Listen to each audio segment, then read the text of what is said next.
Quite unfortunately हम हर थोड़े दिनों में एक ना एक सुसाइड की खबर सुनते ही रहते हैं।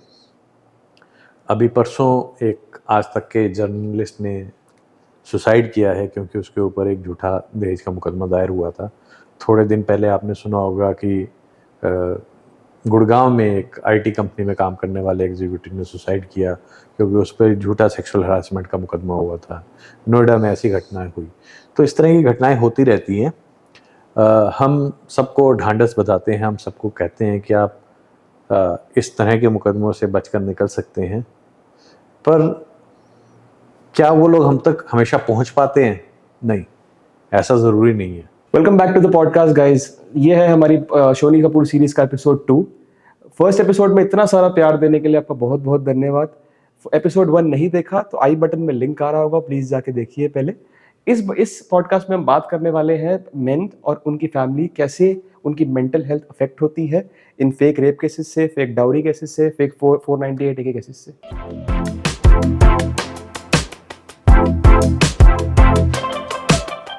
मेंटल हेल्थ के बारे में बात करते हैं। जो लोग इन केसेस में फॉल्सली अक्यूज होते हैं उनकी मेंटल हेल्थ पे क्या फ़र्क पड़ता है और क्या सहोदर फाउंडेशन, सहोदर ग्रुप इन चीज़ों में भी हेल्प करता है।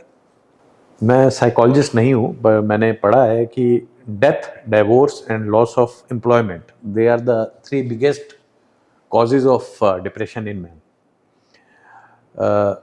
क्या इस तरह के मुकदमों से, झूठे रेप के, झूठे सेक्सुअल हरासमेंट के, झूठे 498 के मुकदमे से लोगों की मेंटल हेल्थ पे फ़र्क पड़ता है? बिल्कुल फ़र्क पड़ता है। क्वाइट अनफॉर्चुनेटली हम हर थोड़े दिनों में एक ना एक सुसाइड की खबर सुनते ही रहते हैं। अभी परसों एक आज तक के जर्नलिस्ट ने सुसाइड किया है क्योंकि उसके ऊपर एक झूठा दहेज का मुकदमा दायर हुआ था। थोड़े दिन पहले आपने सुना होगा कि गुड़गांव में एक आईटी कंपनी में काम करने वाले एग्जीक्यूटिव ने सुसाइड किया क्योंकि उस पर झूठा सेक्सुअल हरासमेंट का मुकदमा हुआ था। नोएडा में ऐसी घटनाएं हुई। तो इस तरह की घटनाएं होती रहती हैं। हम सबको ढांढस बधाते हैं, हम सबको कहते हैं कि आप इस तरह के मुकदमों से बचकर निकल सकते हैं, पर क्या वो लोग हम तक हमेशा पहुंच पाते हैं? नहीं, ऐसा ज़रूरी नहीं है कि वो हम तक पहुंच पाएँ। हमारे पास कोई एडवर्टाइजिंग बजट नहीं है, हमारे पास कोई मीडिया सपोर्ट नहीं है। आपने बहुत साहसिक काम किया कि आप इस तरह का पॉडकास्ट कर रहे हैं, बट बहुत सारे जो मेन स्ट्रीम मीडिया हैं या मेन स्ट्रीम यूट्यूब चैनल्स हैं या मेन स्ट्रीम पॉडकास्टर्स हैं, वो फेमिनिस्ट एजेंडा को ज़्यादा प्रमोट करते हैं, तो इसलिए उनकी रीच ज़्यादा है। हमारे तक पहुँचते लगभग बहुत कम लोग हम तक पहुँच पाते हैं डायरेक्टली, और जो पहुँचते हैं हम कोशिश करते हैं कि उन्हें साहस बनाए। हमारे पास ऐसी कोई स्थिति नहीं है कि हम जाके अप्रोच कर सकें, और मेरे को लगता भी नहीं है कि हमें अप्रोच करना चाहिए कि हम कहीं से डेटा निकाल सकें। एक तो डेटा भी रेडीली अवेलेबल नहीं है। बट हाँ, जैसा आपने कहा, तो कोई ना कोई ऐसी स्थिति निकलनी चाहिए कि अधिक से अधिक लोग हम तक पहुंच सकें। मैंने एक प्रयास किया था बहुत पहले, मोरिया एनक्लेव थाना है, CIW सेल हुआ करता था, तो वहाँ पर जो उस समय के तत्कालीन DCP थे, उन्होंने हमें अलाउ किया था कि हम अपना बैनर वहाँ पर लगा सकें। बट वो DCP बदल गए तो उस बैनर को भी हटा दिया गया। तो उस बैनर से क्या होता था कि कोई भी पुरुष जब वहाँ आता था तो उसे पता चलता था कि एक ऐसी संस्था है जो झूठे मुकदमों में आपको एडवाइस करती है, सपोर्ट करती है। बट वो आज से 6-7 साल, 8 साल पहले की बात है। एक ही DCP ने हमें उस समय मदद की थी और उसने हमारी बात समझी थी, पर इसके अलावा मुझे कभी इस तरह की कोई चीज़ का पता नहीं चला है कि हम कैसे रीच कर सकें। हम करते रहते हैं, कुछ लोग स्टिकर्स बांटते लगा देते हैं, कुछ लोग व्हाट्सएप वगैरह एक दूसरे को करते रहते हैं। इंटरनेट पे अब आप 498 डालते हैं, डाउरी हरासमेंट डालते हैं, डोमेस्टिक वायलेंस डालते हैं, तो सहोदर या कोई और मेंस राइट NGO पहले, दूसरे, तीसरे, चौथे पेज पे आई जाती है। तो ऐसे लोग पहुंच सकते हैं। सोशल मीडिया से रीच जो है काफ़ी है, क्योंकि बहुत सारे मेंस राइट ग्रुप्स हैं, तो उनकी रीच है, बट एक्सेप्शनल नहीं है। हर किसी तक अभी भी नहीं पहुंच पाते। सर वैसे आप बहुत केसेस लेते हैं 498 के, डाउरी के, और भी मल्टीपल केसेस लेते हैं जो आप, तो आप आइडेंटिफाई कैसे करते हैं कि ये केस सच है या फिर ये केस झूठ भी हो सकता है? एनसीआरबी कहती है कि यार 98% मुकदमे झूठे होते हैं। एनसीआरबी का डेटा ये बयान करता है। द हिंदू ने एक स्टडी की थी, उसमें पाया गया था 79% of rape cases in Delhi are false. Delhi Commission of Women ने माना है कि 57% of rape cases are false. अभी राजस्थान महिला आयोग में एक बहुत बड़ा बवाल हो गया जब वहाँ की अध्यक्षा ने कहा कि जिन लड़कियों ने झूठे मुकदमे दर्ज कराए उनके खिलाफ कार्रवाई होनी चाहिए, और हम ये देख रहे हैं कि हर 3 में से 2 मुकदमे झूठे हैं। राजस्थान के chief minister is on record जो ये कहते हैं कि अधिकतर मुकदमे रेप के, डॉवरी के झूठे होते हैं। इलाहाबाद हाई कोर्ट ने अभी रिसेंटली ये टिप्पणी दी कि एक लड़की जब किसी से घृणा करती है तो उसके ऊपर दहेज का, रेप का, मोलेस्टेशन का मुकदमा दायर कर देती है। ये एक हिस्सा है। तो इसका मतलब ये है कि हमारे पास आने वाले अधिकतर लोग तो कम से कम झूठे मुकदमे से पीड़ित होंगे। दूसरा, जब हम कानून पढ़ते हैं तो हम ये कहते हैं कि every person has right to defence. उसकी बात सुननी तो चाहिए कम से कम। ये मेरा काम नहीं है कि उसका मुकदमा सच्चा है या झूठा है। अगर वो मेरे पास एक समस्या लेके आ रहा है और वो ये कहता है कि मेरे ऊपर झूठा मुकदमा है, तो मेरे पास कोई यंत्र नहीं है कि मैं ये बता सकूं कि वो झूठ बोल रहा है या सच बोल रहा है। पर कुछ चीज़ें हैं जिनसे हमें पता लग जाता है कि मुकदमा झूठा है या सच्चा है। जैसे मैंने आपको अभी एक एग्जाम्पल दे के बताया था कि एक मर्सिडीज से उतरने वाला आदमी 10,000 रुपये के लिए अपनी बीवी को प्रताड़ित नहीं करेगा। ये मेरा मानना है। कोई भी सेन आदमी इसी बात को मानेगा कि अगर लड़का मर्सिडीज चला सकता है, लड़की स्कोडा चला सकती है, तो 10,000 के पीछे थोड़ा ना झगड़ा होगा। 10 लाख के लिए हो सकता है, 10 करोड़ के लिए हो सकता है, 10,000 के लिए नहीं हो सकता। ठीक है। एक रेप के जितने भी मुकदमे देखते हैं उसमें ना एक जादू की गोली का जिक्र होता है। मैं आपको एग्जाम्पलीफाई करता हूँ। आप अधिकतर देखेंगे कि मुझे एक नशीला पदार्थ खिला दिया गया कोल्ड ड्रिंक में मिलाकर, चाय में मिलाकर, जिससे पीते ही मैं बेहोश हो गई। अब ये जो गोली है जादू की, इसका पता किसी पुलिस वाले को नहीं है, किसी वकील को नहीं है, किसी जज को नहीं है। अरे नाम तो बता दो, ये नशीला पदार्थ कौन सा है जिसको पीते ही बेहोश हो जाते हैं। लड़कियां बेहोश हो जाती हैं जिसको पीते ही, और कहीं नहीं मिलती है गोली, कहीं नहीं मिलती। जिस आदमी को रेप करने की इच्छा होती है उसके सामने ये प्रकट होती है। अब अगर ऐसी कोई जादुई चीज है तो मैं तो ये मानूंगा या तो ये जादू है जिसको मैं नहीं पकड़ सकता तो ही सच्चा हो सकता है, वरना तो ये झूठा है। क्योंकि भाई अगर मारते पीटते आप फिर नहीं पता कर सके कि ये गोली कौन सी थी जो उसने खिलाई। पुलिस हिरासत में भी रखा उसको, मारा पीटा भी, सब कुछ किया, और जादू की आप वो दवाई नहीं बता सके कौन सी है। तो जब भी ऐसे किसी जादू की दवाई का जिक्र होता है तो मैं मान लेता हूँ कि मुकदमा झूठा है। तो इस तरह की कुछ टेल साइंस हैं जिनसे हमें पता चलता है कि मुकदमे झूठे। और तीसरी चीज जो आजकल पॉक्सो एक्ट में आता है, 16 साल का लड़का, 15 साल की लड़की, 16 साल का लड़का, 16 साल की लड़की, 18 साल का लड़का, 17 साल की लड़की, ये प्रेम संबंध है। और एक उम्र होती है जब एक्सपेरिमेंटेशन होता है, लड़के भी करते हैं, लड़कियां भी करती हैं। रेप कानूनों में जो कंसेंट है उसकी एज हर साल बढ़ाई जा रही है। हर साल नहीं, हर कुछ सालों में। पहले 12 साल थी, फिर 14 साल हुई, फिर 16 साल हुई। आज 18 साल से नीचे की स्त्री से संबंध बनाना का मतलब यह है कि उसने इच्छा अगर उसने जताई भी तो भी वो कानूनन अपराध है। यानी 18 साल की लड़की के लिए पास सारे कंसेंट के राइट्स हैं। वो कहीं भी जा सकती है अपनी मर्जी से, सब कुछ कर सकती है, बट अगर उसने सेक्स कर लिया किसी के साथ तो लड़के ने रेप ही किया है। तो इस तरह के प्रेम संबंध हैं, इसमें साफ पता चलता है कि ये मुकदमे झूठे हो सकते हैं और बहुत बड़ा चांस है कि मुकदमे झूठे हैं।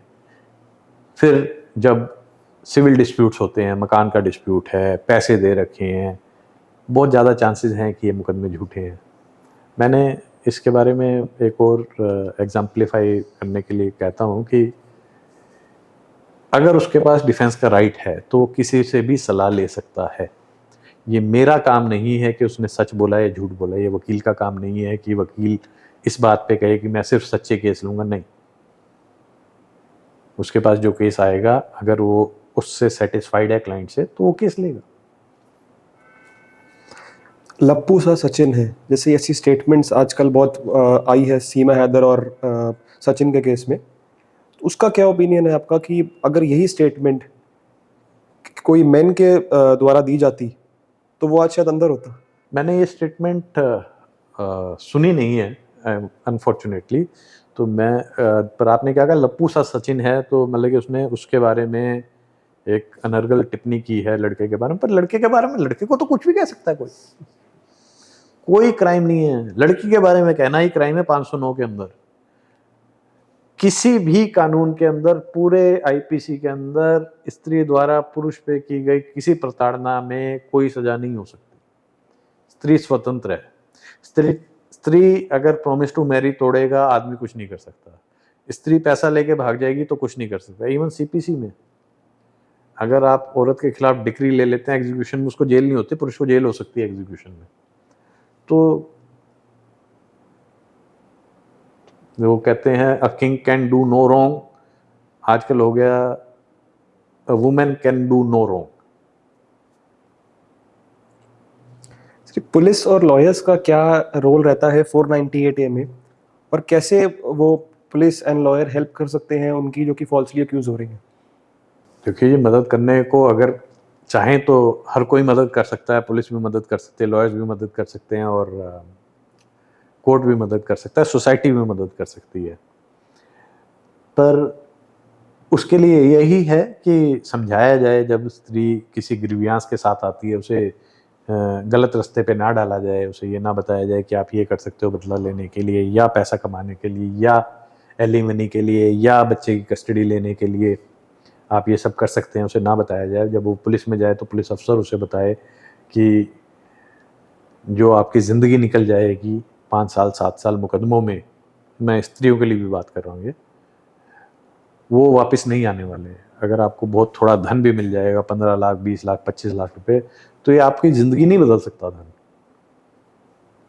और अमूमन जो दिल्ली के अंदर आज फैसले होते हैं, जो हम देखते हैं, average settlement rate does not go beyond 10-15 lakh rupees, और एवरेज की बात कर रहा हूँ।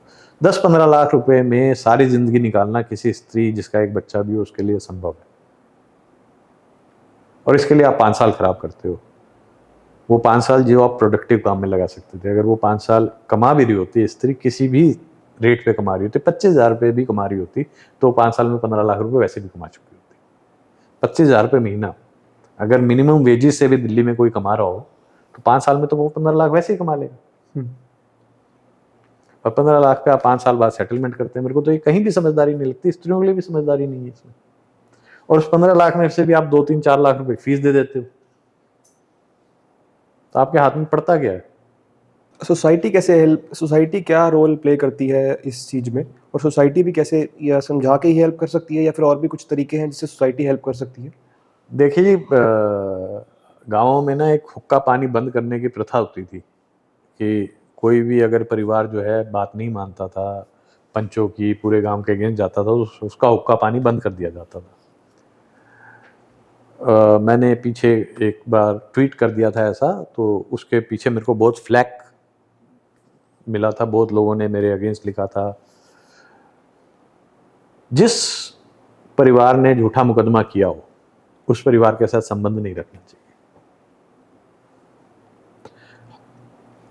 जिस परिवार ने झूठा मुकदमा किया हो, चलो कम से कम जब आपको पता हो कि उसने झूठा मुकदमा किया है, तो आपके को उसके साथ कोई संबंध नहीं रखना चाहिए। कम से कम ऐसा जब तक सोसाइटी में जागृति नहीं आएगी, तब तक इन कानूनों का कुछ नहीं हो सकता। और मैं आपको यकीन से कह सकता हूँ, कोई भी परिवार ऐसा नहीं है जिसमें सिर्फ स्त्रियां हों या सिर्फ पुरुष हों। अगर आपकी भतीजी, भांजी, साली किसी ने झूठा मुकदमा किया था, तो आपके बेटे, भतीजे, भांजे पर झूठा मुकदमा हो सकता है। वो भी उतने वल्नरेबल है। सड़क पे चलते हुए मुकदमा हो सकता है, मेट्रो में मुकदमा हो सकता है, और उसका कोई कसूर ना हो, उस लड़की को जानता भी ना हो, तो भी ये मुकदमा हो सकता है। इस तरह के कानून है हमारे। तो जब तक आप खुद जागृत नहीं होंगे, जन जन जागृत नहीं होगा, तब तक इसमें कानूनों में बदलाव आने की कोई संभावना है नहीं। कुछ केसेस के बारे में बताइए, कुछ ऐसे यूनिक केसेस आए हो आपके पास, कुछ जो आपने सॉल्व किए हो, every case is unique Mayank, every case is unique.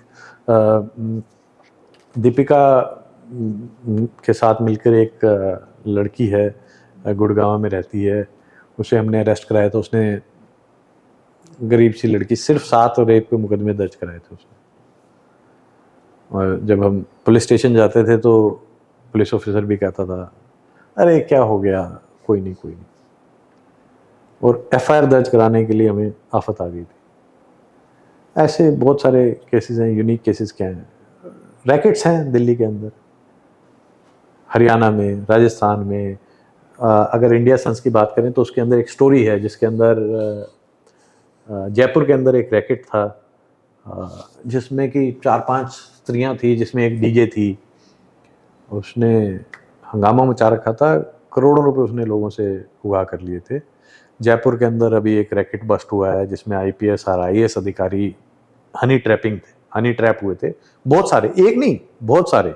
Madhya Pradesh में एक रैकेट बस्ट हुआ था जिसमें शायद 140 करोड़ रुपए जो है एक गैंग ने इस तरह के मुकदमे झूठे दर्ज करा कर लिए थे। तो ये तो यूनिक केसेस, सारे केस यूनिक होते हैं। हर एक केस जो है वो एक लाइफ की हिस्ट्री होती है और वो यूनिक होती है। एसडीएम ज्योति मौर्य के केस के बारे में आपका कुछ क्या सोच विचार है आपका? देखिए, मैं इस केस के बारे में जाति तौर पे नहीं जानता हूँ, तो इसलिए मैं कोई विचार ये नहीं दूंगा कि कौन गलत है कौन सही है। पर जो पुरुष की व्यथा है कि उसने ज्योति को पढ़ाया, एसडीएम बनाया और उसके बाद उसने उसे छोड़ दिया, और उस मुकदमे में भी कार्रवाई जो हुई वो उस पुरुष के ऊपर हुई जिसके साथ ज्योति का अलेज्ड अफेयर था। तो दोनों ही तरफ से, जिसने पढ़ाया वो भी पुरुष था और जिसके साथ अफेयर था वो भी पुरुष था, उन दोनों पे कार्रवाई होगी, ज्योति पे क्यों कार्रवाई नहीं होगी? ये मेरा एक सवाल है। पर्सनली मैं इस केस के बारे में कुछ नहीं जानता हूँ, तो मैं इसके बारे में कोई ज़्यादा टिप्पणी नहीं करना चाहूँगा। पर जिस दिन से ज्योति मौर्य वाला केस आया, ऐसे बहुत से लोगों ने संपर्क किया जिन्होंने बताया कि मैंने अपनी बीवी को पढ़ाकर ये बनाया वो बनाया, उसके बाद वो छोड़ गई। अगर ऐसी स्थिति में कोई पुरुष छोड़ जाता तो जरूर आसमान गिर पड़ता। एक नया कानून बन जाता कि अगर स्त्री पति को पढ़ाएगी और पति उसे उसके 10 साल के अंदर तलाक देगा तो उसे 15 साल की जेल हो जाएगी। इस तरह का कोई कानून जरूर बन जाता। एलिमनी लॉ के बारे में कुछ बताइए सर। एलिमनी का कंसेप्ट जो है काफ़ी पुराना है। एलिमनी मिलती है जिसको हम नोमेनक्लेचर में कहते हैं, alimony at the time of divorce मिलती है। इसके साथ समझना पड़ेगा मेंटेनेंस लॉस। मेंटेनेंस एक ऐसा नियम है कि एक पुरुष की जिम्मेवारी है अपने बच्चों, बीवी, बुजुर्ग माता पिता की वो देखभाल करे और उनका संबल बने। और ये जिम्मेवारी असल में सिर्फ पुरुष पे होनी नहीं चाहिए। माता पिता, बिटिया को भी चाहिए कि वो माता पिता की देखभाल करे, अपने बच्चों की देखभाल करे, और पति अगर सक्षम नहीं है तो उसकी भी मदद करे वो। एलिमनी एक सोशल कंसेप्ट है, मेंटेनेंस भी एक सोशल कंसेप्ट है कि जब आप एक परिवार में रहते हैं और एक आदमी कमाता है और एक आदमी जो कमाता नहीं है, जो बाकी ज़रूरतें पूरी करता है, और किसी वजह से अगर शादी नहीं चलती है तो जो आदमी नहीं कमाता, जो भी इंसान नहीं कमाता था, उसे कुछ ना कुछ मेंटेनेंस दूसरे आदमी को देनी चाहिए, क्योंकि उसने अपना एक बहुत बड़ा समय अपनी ज़िंदगी का उन कामों में लगाया जिसके बारे में उसकी क्षतिपूर्ति नहीं हुई है। ये एक सोशल कंसेप्ट है और बिल्कुल होना चाहिए। पर क्या एलिमनी और मेंटेनेंस लॉज का दुरुपयोग होता है? हाँ, होता है। एलिमनी पर से हिंदू मैरिज एक्ट में पुरुष भी मांग सकता है क्योंकि वहाँ वर्ड स्पाउस है, बट मेंटेनेंस जो अदरवाइज सीआरपीसी 125 में या डोमेस्टिक वायलेंस में या Hindu adoption and maintenance act में सिर्फ एक स्त्री या बच्चे ही मांग सकते हैं, नहीं, माँ बाप भी मांग सकते हैं, सॉरी। तो यही है, पर एक पुरुष नहीं मांग सकता। तो आपके अकॉर्डिंगली एलिमनी इलीगल होनी चाहिए या फिर नहीं, एलिमनी इलीगल नहीं होनी चाहिए। Alimony has a social value. बहुत से लोग हैं जो काम नहीं करते हैं, और अगर ऐसा हो गया तो एक जिसको कहते हैं सामाजिक ताना बाना टूट जाएगा अगर मैं कोई भी लोग अपने माँ बाप को छोड़ दें, अपने बीवी को छोड़ दें, बच्चों को छोड़ दें, और ऐसे लोग भी हैं। मैं ये नहीं मानता हूँ कि सिर्फ स्त्रियाँ गलत होती हैं, ये बात तो मैं बिल्कुल कतई नहीं मानता हूँ। एलिमनी का एक सोशल कंसेप्ट है और होना भी चाहिए, बट वो जस्टिफाइड होना चाहिए। जो आज जिस तरह से उस पर काम होता है या जिस तरह से डिसीजन आते हैं लेजर्स फायर मैनर में, उस तरह से नहीं होना चाहिए। There should be some code about it कि कैसे ये डिसाइड होगा, कैसे नहीं डिसाइड होगा। अगर लड़की पढ़ी लिखी है, इस बारे में भी मेरा थोड़ा रेडिकल थॉट है कि एक लड़की जो इंजीनियरिंग करने के बाद, डॉक्टरी करने के बाद कहती है कि मैं अब कमा नहीं रही, मेरा मन नहीं है काम करने का, तो आपने 2-3 जगह जो है देश के साथ, सोसाइटी के साथ अच्छा नहीं किया। आपने एक इंजीनियरिंग कॉलेज, मेडिकल कॉलेज या एक अच्छे प्रोफेशनल कॉलेज में एक सीट खराब की है जिसका आप आज यूज़ नहीं कर रहे हैं। और एक डॉक्टर, इंजीनियर बनाने के लिए तो देश जो है या हम टैक्स पेयर जो है 10 से 20 लाख रुपए खर्च करते हैं। आपने वो सीट खराब की है। जो एक आदमी अगर कमाता, अगर वो उस सीट पे पढ़ता तो वो कुछ कर रहा होता अपने परिवार के लिए। दूसरा, आप काम करते थे, अब आप काम नहीं कर रहे हैं। किस लिए काम नहीं कर रहे हैं? क्योंकि आपको बैठे बिठाए खाना मिल जाएगा, बैठे बिठाए आपका पति आपको वो दे देगा। आप झूठ बोल के जाते हैं कई बार कोर्ट में। बहुत सी लड़कियां हैं जो झूठ बोल के जाती हैं कोर्ट में कि मैंने ज़िंदगी में कभी काम नहीं किया, मैं पढ़ नहीं सकती, मैं लिख नहीं सकती, अनपढ़ हूँ। अरे आपके पास डिग्रियां हैं, क्यों भीख मांगती हो? और मिलती कितनी मेंटेनेंस है? एक डॉक्टर को कितनी मेंटेनेंस मिल जाएगी, एक इंजीनियर को कितनी मेंटेनेंस मिल जाएगी? 10,000, 15,000, 20,000, 25,000, हद मार लो 50,000 रुपये। अगर आप कमा रहे होगे तो इससे ज़्यादा ही कमाओगे। 25,000 रुपये तो मैं मिनिमम वेज है इस शहर के अंदर स्किल्ड लेबर की। क्यों नहीं पढ़ाते हो? सिर्फ दूसरे को तंग करने के लिए, दूसरे की 2 आंख फोड़ने के लिए अपनी भी 1 आंख फोड़ दो। गलत है ये। तो ये जो लॉ है ये थोड़े रेगुलेट होने चाहिए, लाइक कि अगर लड़की भी ज़्यादा कमा रही है तो लड़की को एलिमनी देनी चाहिए लड़के को।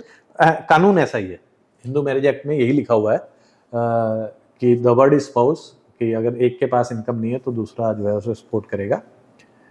प्रैक्टिकली ऐसा नहीं होता है। दूसरा, मेरे को अचानक से याद है कि एलिमनी और मेंटेनेंस के जो है मल्टीपल लॉज हैं इसमें ना। डीवी में भी लेती है, 125 में भी लेती है, हामा में भी लेती है, एचएमए में भी लेती है। एक्चुअली एक ही लॉ होना चाहिए। अगर किसी को मेंटेनेंस चाहिए तो वो एक ही कोर्ट में जाए, रादर देन 4 मुकदमे फाइल करे। 4 मुकदमों से क्या होता है कि लाइन इतनी लंबी हो जाती है कि जिसको जेन्युइनली जरूरत होती है उसे भी न्याय मिलने में कई साल लग जाते हैं। फेमिनिज्म के बारे में बताइए, फेमिनिज्म पे आपका क्या सोच विचार है आपका? मेरा विचार बिल्कुल अच्छा नहीं है इसके बारे में। किसी समय पे फेमिनिज्म ने सर्व किया होगा अपने मूवमेंट को 1920, 1925, 1930 में। अब जो मूवमेंट है वो फेमिनिज्म कम और फेमिनाजिज्म ज़्यादा है। फेमिनाजिज हैं ये, इनको लगता है कि ये जो भी कर रही हैं ये बिल्कुल ठीक है, ये भगवान है, ये जो मर्जी करें वही ठीक है। रोज वीडियोस वायरल होते हैं, एक लड़की सड़क पे चलते हुए एक पुलिस वाले को थप्पड़ मार देती है। एक लड़की टैक्सी का बिल नहीं देना चाहती तो वो पुलिस बुला लेती है।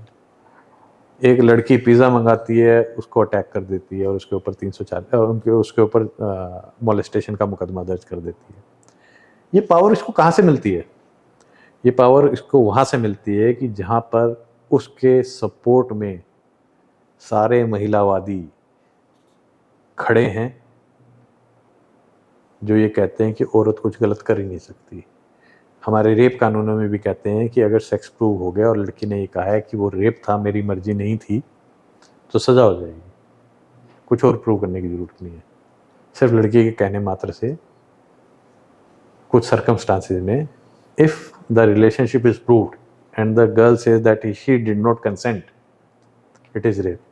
तो ये फेमिनिज्म से ही मिलती है और ये फेमिनाजीज ही हैं कि हिटलर ने जो कह दिया वही सत्य है, वही वैसा ही होगा। ज्यूज़ को उठाओ और जेल में डाल दो, ज्यूज़ को उठाओ और उनको कत्ल कर दो। तो पुरुष को उठाओ और उसे जेल में डाल दो क्योंकि स्त्री जो है नाराज़ हो गई है। फेमिनिज्म कभी इक्वल राइट्स की बात करती थी, आज तो ये पावर गेम है। अभी थोड़े टाइम पहले वो जोमेटो डिलीवरी केस हुआ, मैंने अभी जिक्र किया उसका। उसकी बात कर रहे हैं। तो उस लड़की ने वीडियो डाला, जब अब शायद अपने आप को ही उसने मारा था, अपने आप को ये प्रूफ इंजरी तो यही हुआ था, बाद प्रूव में यही यही हुआ पता था। लगा था कि उसने अपने आप को नाक पे मारा था। तो उस टाइम पे ऐसा केस बन गया था। तो क्या आपको लगता है कुछ चेंज आया है कि people want to know the other side of story as well, कि अभी भी वही चीज़ है कि एक बार वीडियो वायरल हो गया तो बस वो वही चीज़ है? जिस दिन वीडियो आता है सारे अच्छे से देखते हैं, अगले दिन सब भूल जाते हैं। Again weak society. बदलाव सिर्फ एक वीडियो वायरल होने से नहीं हुआ है, बदलाव इसलिए हुआ है कि मैं भी अब 4 ऐसे लोगों को जानता हूं जिनके साथ कानून का दुरुपयोग हुआ है। आप भी जानते हैं, आप भी जानते हैं, आप भी जानते हैं, सभी हम 1 2 4 ऐसे लोगों को जानते हैं जिसके साथ दुरुपयोग हुआ है। तो अब ये मानना कि स्त्री जो कह रही है वो सच है, पॉपुलेशन ने खत्म कर दिया। कॉमन आदमी ये नहीं मानता कि स्त्री जो कह रही है वही सच है। जो आज से 10 साल पहले, 15 साल पहले, 20 साल पहले हमें घुट्टी घोल के पिलाया जाता था, जब कोर्ट डायरेक्शंस ऐसी देता था that no women wilfully break her house, ऐसी टिप्पणियां हमें कानून की किताब में मिलती हैं कि रेप का झूठा मुकदमा नहीं करेगी लड़की क्योंकि उसकी रेपुटेशन खराब होती है। अरे ऐसा नहीं है भाई, स्त्री भी कानून का दुरुपयोग कर सकती है, उतना ही कर सकती है, उतनी जालिम हो सकती है जितना एक पुरुष है। कोई भी हो सकता है। स्त्री और पुरुष के बीच में उतना भेदभाव नहीं है, उतने अलग नहीं है जितनी स्त्री स्त्री से ही अलग हो सकती है, जितना पुरुष से ही अलग हो सकता है। मुझे भी ऐसा लगता है कि कुछ चेंजेस आए हैं। पहले कुछ कोई ऐसे जोमेटो की बात करता हूँ, जोमेटो डिलीवरी केस हुआ था। उस वीडियो को देख के अगर आप उसके कमेंट्स पढ़ो तो वो गालियाँ ही आ रखी थी और कुछ नहीं था उनके कमेंट्स में। बट अब ऐसा कोई केस आता है तो आप कमेंट्स पढ़ते हो तो उसमें गालियों के बजाय वो होता है कि people want to know the other side of story, कि दूसरी साइड सुनना चाहते हैं वो लोग कि भाई उसका ओपिनियन, दूसरे साइड के ओपिनियन क्या है। अभी लखनऊ में जैसे वो हुआ था अभी कैब ड्राइवर केस, बहुत थप्पड़ मारे थे, बहुत थप्पड़ मारे थे, वो भी बहुत वायरल हुआ था। तो होपफुली जितना ऐसे आप देख पा रहे हैं कि बदलाव हो रहा है, और होपफुली अगले 5 साल में, 10 साल में कुछ ना कुछ बदलाव we can expect in laws में, जो कि जिसका मिसयूज हो रहा है आ सकता है। मैं देखो, चाहे जोमेटो केस था या लखनऊ कैब ड्राइवर केस था या दिल्ली में पुलिस वाले को मारने का केस था, पब्लिक अवेयरनेस आ रही है, पर अवेयरनेस से कानून में बदलाव आएगा ये जरूरी नहीं है। कानून में बदलाव जो है बड़ा एक पेचीदा मसला है, उसके लिए पार्लियामेंट में लॉ बनाना पड़ता है, या उसके लिए कोर्ट को एक रूल बनाना पड़ता है कि इस कानून में, इस प्रावधान में ऐसे ही एक्टिविटी की जाएगी।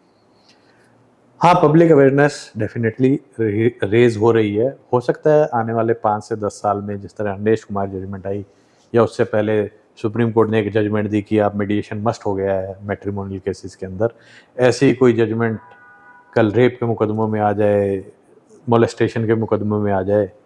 पर मुझे लगता है कि जब भी ऐसा कुछ होगा ना, सोसाइटी के लिए अच्छा नहीं होगा। क्यों अच्छा नहीं होगा? अगर एक लड़की कल पुलिस स्टेशन जाए और कहे कि मेरे साथ रेप हुआ है, और उससे पुलिस वाला कहे कि अच्छा रेप हुआ है, वो तो हम बाद में देखेंगे, पहले देखते हैं कि तुम्हारा सेटलमेंट हो सकता है या नहीं हो सकता। जो दहेज के मसले में आज की तारीख में होता है ना, लड़की जाती है, कहती है जी मुझसे दहेज मांगा गया, मुझे प्रताड़ित किया गया। वो कहता है अच्छा वो तो मुकदमा देखेंगे, पहले देखते हैं सेटलमेंट हो सकता है या नहीं हो सकता। तो अगर कोई कृत्य हुआ है, कोई अपराध हुआ है, तो उसमें कुछ सेटलमेंट की गुंजाइश नहीं होनी चाहिए, उसमें सजा होनी चाहिए। और ये जो दुरुपयोग है, इससे कानून में बदलाव अगर ऐसा आएगा तो वो सोसाइटी का कोई भला नहीं करेगा। आज की तारीख में बहुत से लोग ऐसे हैं, मैं खुद लोगों को कहता हूँ कि आप लिव इन में रह सकते हैं, क्योंकि एडल्ट्री क्राइम नहीं है, आपका मुकदमा चल रहा है, life should continue, and why not. मुकदमा तो चलेगा 5 साल, 10 साल, आपकी तो जिंदगी निकल जाएगी। तो इसमें स्त्री का कहीं भला नहीं हुआ। बिल्लियों की लड़ाई में बंदरों ने ज्यादा खाया। हो सकता है कुछ 5 7 10 साल में कोई और ऐसी गाइडलाइंस भी आ जाए रेप में आ जाए, मोलेस्टेशन में आ जाए, सेक्सुअल हरासमेंट में आ जाए, जिसमें रिकन्सिलिएशन मस्ट कर दी जाए, पर वो एक अच्छा दिन नहीं होगा सोसाइटी के लिए। And now we move to the last round, which is rapid fire round. So एक one word या one sentence में आंसर रहेंगे. Yes. State feminism in one sentence or one word. Junk. If you had to change one thing in 498A, what would you change? It should be made bailable. If you weren't a lawyer, what would you be?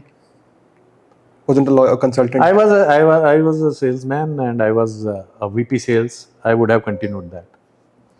What message you would like to give your 21-year-old self? भैया कानून पढ़ लो, काम आएगा. काम आएगा. What is the secret behind your confidence? मैं jail चला गया, मेरा डर निकल गया.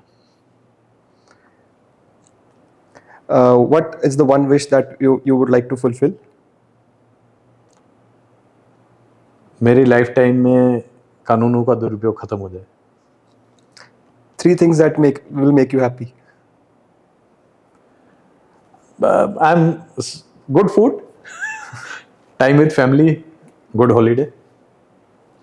With that, we end our rapid fire session. Thank you so much, sir, for coming Thank to our you, man. podcast. Thank and you. It's been great hosting you. And we hope जो भी आप काम कर रहे हो बहुत अच्छा काम कर रहे हो men's right activism में. And we hope कुछ ना कुछ आगे इस चीज़ में काम हो और कुछ बदलाव आए. Thank you man. Thank मैं you so much. आपको एक बात कहना चाहूँगा. हाँ जी. और मैंने ना कुछ पहले भी पॉडकास्ट दिया है, मैं टीवी में भी गया हूँ. जिस निष्पक्षता से आपने बात की है वो काबिल तारीफ है. And I wish you all the best. I hope your podcast increases, your followers increase. और हो सकता है इस पॉडकास्ट के थ्रू भी अगर एक भी आदमी में, एक भी स्त्री में कोई बदलाव आता है, तुम्हारे ये पॉडकास्ट सफल होगा. Thank you so much. Thank you. Thank you. तो ये था हमारे शोनी कपूर सीरीज का एपिसोड 2.